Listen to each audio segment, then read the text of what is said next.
Salut, moi c'est Alex. Moi, c'est Valérie et on est prêts pour la route. Ça fait 2 ans qu'on voyage et qu'on habite à temps plein dans notre petite roulotte et on produit des vidéos de voyage partout à travers l'Amérique du Nord.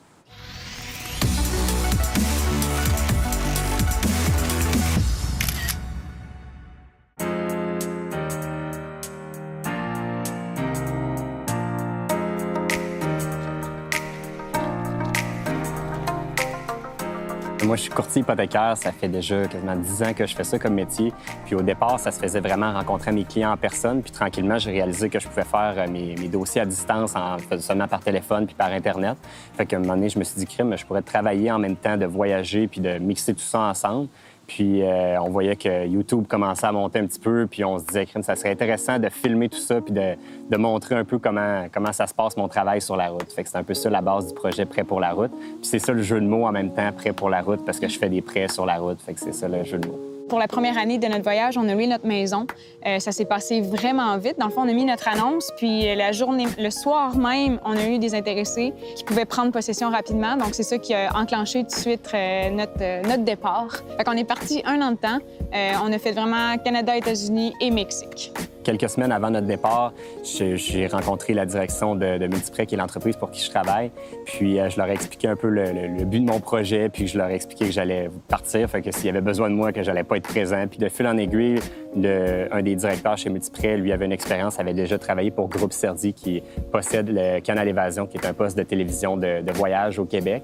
Puis, de fil en aiguille, il s'est tricoté un petit contrat à travers entre Multiprêt, le Canal Évasion et nous pour produire des capsules vidéo de nos aventures sur la route qui allaient être présentées sur le site web du Canal Évasion, en plus d'avoir de la publicité qui roulait pour nous autres. Puis tout ça, ça s'est fait avant même qu'on ait produit notre première vidéo. C'était juste avec l'idée, on y croyait, puis on avait tellement de passion qu'eux autres ont vu ça à travers nous, puis ils ont cru à notre projet, puis ils se sont dit « Ah, ça devrait être bon, même si on n'a aucune expérience en vidéo ».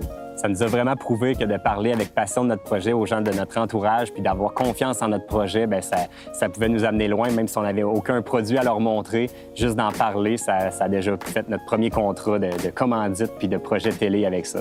J'ai pas vraiment d'expérience en vidéo, tu sais, j'ai pas suivi de cours, rien du tout. Mais ça s'est développé vraiment avec notre projet Prêt pour la route. Je me suis mis vraiment plus au sérieux. Puis Alexandre, lui, vu qu'il est déjà sur YouTube, lui, il regarde tout le temps plein de vidéos. Ça m'a aidé à évoluer dans mon montage. J'ai vraiment appris sur le tas, comme on dit. En fait, c'est mon beau-frère qui travaille dans le domaine de la photographie qui m'a conseillé un petit peu d'équipement au début pour débuter. On s'est acheté juste une caméra, on s'est acheté un petit micro pour aller avec ça. On avait une batterie, puis un MacBook Air pour faire du montage qui était vraiment borderline capable de faire des rendus en bout de ligne puis d'exporter les vidéos. C'était vraiment le strict minimum.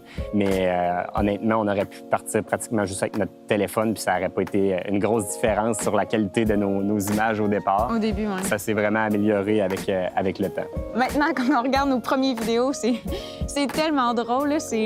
T'sais, on voit tout ce qu'il fallait pas faire, on voit tout ce qu'on n'a pas dit, qu'on aurait pu dire. T'sais, on disait tout ce qui était pas intéressant dans le fond. Si tu regardes, on a comme vraiment des courants artistiques, mais non voulus, parce qu'au début, tout est filmé en 24 frames secondes avec aucune variété de plans, tout est pareil. Puis là, un jour, on a découvert le slow-mo, fait que là, il y a full d'images slow-mo dans nos vidéos. Là, après ça, on a découvert les stabilisateurs, fait que là, il y a juste des images stables. Puis là, tranquillement, on mixe tout ça ensemble pour essayer de faire une vidéo qui a du bon sens.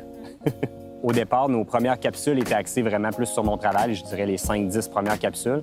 Mais après ça, on avait fait le tour un petit peu de la question de mon travail sur la route. Il n'y avait plus grand-chose à dire là-dessus, fait qu'on s'est mis à vraiment faire des vidéos par plaisir sur nos aventures. Puis tranquillement, c'est bizarre parce qu'on pensait vraiment plus intéresser les gens de notre âge. Puis finalement, on s'est mis vraiment à intéresser un public un petit peu plus vieux, qui sont souvent des retraités, qui voyagent en VR puis qui s'amusent un peu comme nous. On a réalisé qu'on vivait un peu une vie de retraité sans le vouloir à travers nos aventures. Fait que c'est eux qu'on a intéressés, puis on s'est mis à jouer avec ça puis à faire des vidéos pour eux autres sur des sujets qui les intéressaient eux autres, qui étaient le VR, le camping, puis qui sont des passions qu'on a eues par adoption sans le vouloir. Ces gens-là, ils nous disent tous que à ma retraite, c'est mon plan, c'est votre mode de vie, c'est exactement ce qu'on vise. Donc, On vit le rêve de des retraités, dans le fond. ben, on leur montre que c'est possible. C'est tout simplement ça. Là. C'est Oui, pas, exact. L'importance de cibler notre contenu, bien, ça nous permet, après ça, si on développe des partenariats, bien, au moins, on a une audience, on a un public à qui on parle. Donc, il y a des compagnies comme, exemple, VR Saint-Cyr, avec qui on a développé un partenariat dernièrement. Liberté en VR, qui en est une autre compagnie dernièrement, qui nous a approchés pour faire des vidéos pour eux. On est maintenant en mesure de leur démontrer quel public on touche, qu'on peut leur présenter des produits qui peuvent les intéresser ou des destinations qui peuvent les intéresser. Donc, en ayant une audience qui est vraiment ciblée, bien, on sait à qui on s'adresse. Puis c'est plus facile pour nous de créer du contenu qui les intéresse en même temps parce qu'on sait à qui on parle vraiment directement. Ça a débuté avec un partenariat qui a servi, qui était vraiment un échange de services. On a fait des vidéos pour eux en échange de modifications puis d'améliorations qu'ils ont fait sur notre roulotte. Puis, ils ont tellement aimé le partenariat qu'on a fait qu'ils ont décidé de nous proposer un deuxième travail qui, là, était vraiment rémunéré. C'était vraiment un contrat d'une vidéo avec Liberté en VR. Même chose, c'était avec le Salon du VR. On a fait une visite avec eux du salon, puis on a présenté tous les attraits qu'il y avait au Salon du VR de Québec. Fait que ils savent à qui on parle, ils savent qu'on a un public qui touche le camping, le VR, donc ils nous ont contactés pour faire ça pour eux. Puis, ils connaissent la qualité de notre travail. Quand on est revenu de notre première année de voyage, on avait vraiment hâte de reprendre la maison. On s'était dit qu'on allait vraiment axer notre vie maintenant sur le travail, avoir peut-être des enfants, tout ça. Oui, la totale. Et aussitôt qu'on a repris la maison, après 1 mois, on s'est dit OK, je pense qu'il y a quelque chose qui marche pas. On réembarque dans une routine. On est revenu, les gens ont leur famille, ils ont leur propre routine également. Il nous manque quelque chose, puis ce quelque chose-là, c'était le nouveau qu'on avait à tous les jours en voyageant. T'sais, se réveiller à un nouvel endroit différent, tout ça. Dans le fond, avoir une maison, ça nous apportait justement trop une grosse routine, que c'était pour ça qu'au départ, qu'on était partis pendant 1 an. Donc, on a pris la grosse décision de vendre notre maison. Donc là, on peut dire qu'elle est vraiment vendue. Actuellement, on est à notre première destination de notre vie sur la route.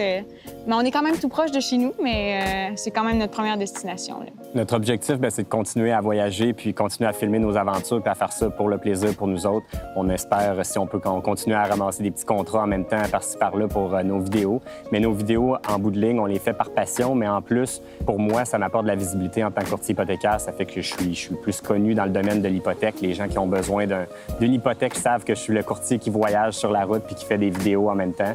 Ça laisse transparaître mon honnêteté. Les gens me reconnaissent. Les gens, j'ai même pas besoin de les rencontrer physiquement, puis ils ont confiance en moi parce qu'ils me voient tous les jours, puis ils savent que je suis un gars qui est sérieux, mais qui est capable d'avoir du fun en voyageant, puis que je suis sérieux dans mon travail en même temps. Fait que ça m'apporte de la visibilité, puis ça me donne des nouveaux clients en même temps. Puis ça montre aussi aux gens que ce mode de vie-là, c'est possible aussi pour eux, tant qu'il y a aussi longtemps qu'ils peuvent avoir un emploi, qu'ils peuvent le faire à distance ou bien ils peuvent le transformer leur travail, dans le fond, comme toi, t'as fait. Exact, parce que moi, à la base, j'avais pas un métier qui permettait de voyager, mais je l'ai adapté quelques petites choses pour réussir à le faire. Puis on en a croisé plein des gens sur la route qui travaillent en même temps de voyager. On en a vu qui font du web design, de la traduction. Il y a un paquet de métiers qui permettent de voyager. Puis c'est drôle parce que la plupart des gens qui voyagent comme ça ont toutes la même passion en commun, qui est de faire de la vidéo puis de la photo en même temps de voyager, parce qu'il y a tellement de belles choses à partager que c'est triste de garder ça juste pour nous autres, puis c'est bien mieux de le partager avec tout le monde.